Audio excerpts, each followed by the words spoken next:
Doctor Siddharth राय homeopathy के YouTube channel में आपका स्वागत है और मैं डॉक्टर सिद्धार्थ राय हूँ। आज का विषय है Omicron corona virus India highlights. हमारे चैनल को सब्सक्राइब करना ना भूलें और घंटी के नोटिफिकेशन को क्लिक करें ताकि आप भविष्य में किसी भी वीडियो नोटिफिकेशन को मिस न करें। आइए शुरू करते हैं।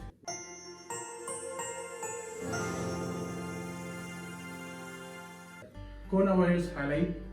ओमिक्रॉन पर केंद्र ने सभी राज्यों और केंद्र शासित प्रदेशों को लिखा है कि कोविड-19 के ओमिक्रॉन संस्करण डेल्टा संस्करण की तुलना में कम से कम 3 गुना अधिक पारगमय है।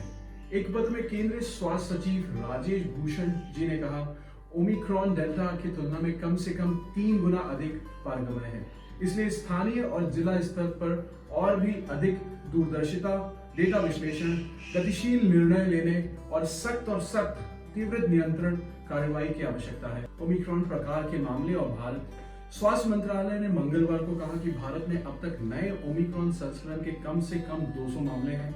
महाराष्ट्र और दिल्ली में सबसे अधिक ओमिक्रॉन मामले हैं, जिनमें से प्रत्येक में 54 के बाद तेलंगाना 20 और कर्नाटका 19 के स्थान पर है। देश में मंगलवार सुबह 8 बजे समाप्त हुए पिछले 24 घंटों में 5,326 नए कोरोना वायरस मामले और 453 मौतें दर्ज की गई। सक्रिय मामले 69,097 हैं, जो 574 दिनों में सबसे कम है। सरकार और राष्ट्रीय दिशा निर्देश।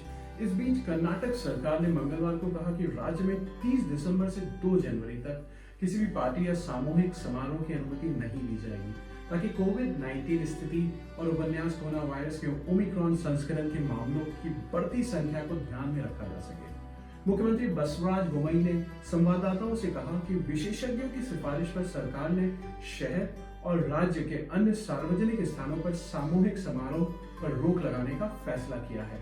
मुंबई में बीएमसी ने कहा कि 200 से अधिक लोगों की सभाओं को अब स्थानीय सहायक नगर पालिका आयुक्तों से अनुमति की आवश्यकता होगी। टीकों और ओमिक्रॉन पर अपडेट। केंद्रीय स्वास्थ्य मंत्री मनसुख मांडविया ने मंगलवार को राज्यसभा को सूचित किया कि इस बात का कोई सबूत नहीं है कि मौजूदा टीके कोरोना वायरस के ओमिक्रॉन संस्करण पर काम नहीं करते हैं।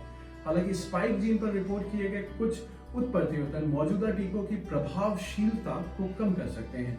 उन्होंने एक लिखित उत्तर में कहा, ओमिक्रॉन के लिए टीकों की प्रभावकारिता या प्रभावशीलता पर सीमित डेटा उपलब्ध है और कोई सहकर्मी समीक्षा प्रमाण नहीं है। वह इस सवाल का जवाब दे रहे थे कि क्या देश में दिए जाने वाले टीके इस प्रकार के लिए प्रतिरक्षा विकसित करने के लिए प्रभावी हैं। जब तक आप ये वीडियो देख रहे हैं, हमारे कुछ राज्यों में नाइट कर्फ्यू लागू हो चुका है। कृपया ये न भूलें कि महामारी खत्म नहीं हुई है। घर से बाहर निकलते समय मास्क पहने,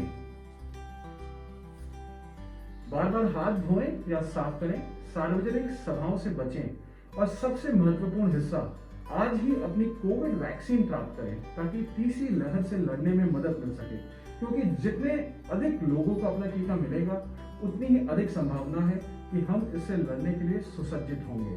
हम सभी को क्रिसमस की शुभकामनाएं देते हैं। सुरक्षित रहें, स्वस्थ रहें। मिलते हैं अगले वीडियो में। बहुत बहुत धन्यवाद।